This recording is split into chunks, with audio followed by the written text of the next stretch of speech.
एक बार एक भिखारी अपने जीवन से परेशान हो चुका था, क्योंकि उसे अपने जीवन को चलाने के लिए भीख मांगना पड़ता था। उसे हर एक चीज़ के लिए भीख मांगना पड़ता था। इसी बात को लेकर वे दुखी रहता और दिन भर यही सोचता कि उसके जीवन में बदलाव कैसे आएगा। ये सोचकर वे निराश हो जाता। वो हर दिन देखता कि बहुत सारे लोग निराश होकर आंखों में आंसू लिए लोग और विभिन्न चिंताओं से परेशान लोग गौतम बुद्ध की तरफ जाते और वापस लौटते समय वे लोग बहुत ही खुश होते थे। वो भिखारी ये नहीं समझ पा रहा था कि गौतम बुद्ध उनके साथ ऐसा क्या करते थे कि वे बेहद खुश हो जाते थे। वापस लौटते हुए लोगों के हाथों में ना तो ढेर सारे पैसे होते थे, ना ही सोना चांदी। तो फिर ऐसा क्या होता था कि लोग बुद्ध के पास से लौटते वक्त इतने खुश होते थे। ये सब सोचकर वो भिखारी भी निर्णय लिया कि वो भी महात्मा बुद्ध के पास जाएगा और देखेगा कि ऐसा वहाँ क्या हो रहा है कि दुखी लोग उनके पास जाकर खुश हो जाते हैं। वो बुद्ध से मिलने के लिए उनके पास चल पड़ा। जहाँ बुद्ध मौजूद थे वहाँ बहुत लंबी कतार लगी हुई थी।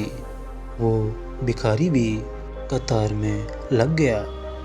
कतार में लगकर वो अपनी बारी का इंतज़ार करने लगा।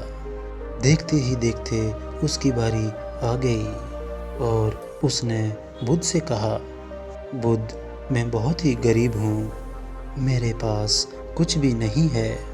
मुझे अपना जीवन चलाने के लिए भी दूसरों से भीख मांगनी पड़ती है।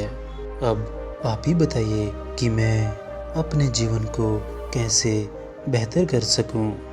ये सब सुनकर बुद्ध ने कहा, तुम गरीब नहीं हो, तुम्हें ऐसा लगता है क्योंकि आज तक कभी तुमने किसी के लिए कुछ भी नहीं किया, ना ही कभी तुमने किसी को दान दिया, ना ही तुमने दूसरों के लिए कुछ किया। ये सब सुनकर भिखारी के मन में एक आशंका जग उठी। अपनी आशंका को दूर करने के लिए भिखारी ने पूछा, मैं तो एक भिखारी हूँ, मैं लोगों को दान कैसे दे सकता हूँ और कैसे लोगों की सहायता कर सकता हूँ। मुझे तो खुद अपना जीवन चलाने के लिए दूसरों से मांगना पड़ता है। ये सब सुनने के बाद गौतम बुद्ध थोड़ी देर चुप रहे और फिर उसे बोले, तुम्हारे पास हाथ हैं जिसे तुम लोगों की सेवा में लगा सकते हो और दूसरों का भला कर सकते हो। इसके अलावा तुम्हारे पास मुंह है जिसे तुम लोगों से अच्छी अच्छी बातें कर सकते हो और दूसरों का हौसला बढ़ा सकते हो। ये सब करके भी तुम दूसरों की सहायता कर सकते हो। ज़रूरी नहीं है कि दान सिर्फ पैसे से किया जाए।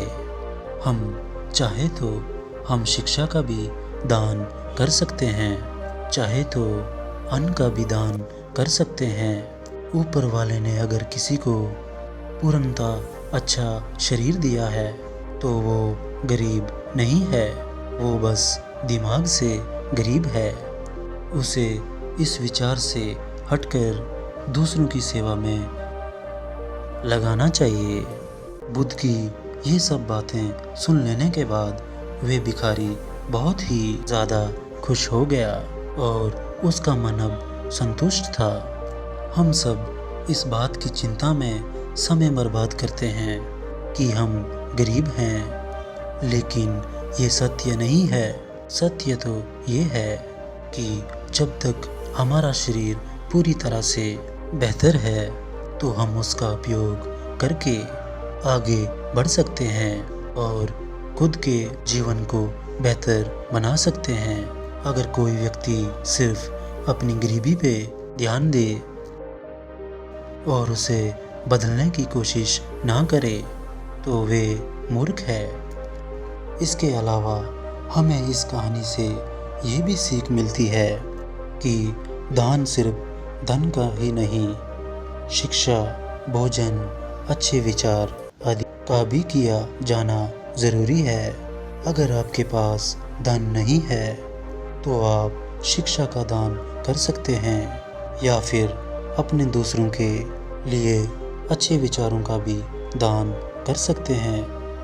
इससे समाज बेहतर होता है। दोस्तों, ये कहानी आपको कैसी लगी? अपनी राय हमें कमेंट बॉक्स में ज़रूर दें। कहानी अच्छी लगी हो तो वीडियो को लाइक करें, अपने सभी दोस्तों के साथ ज़रूर शेयर करें और चैनल को सब्सक्राइब कर नोटिफिकेशन बेल को भी प्रेस कर दें। धन्यवाद।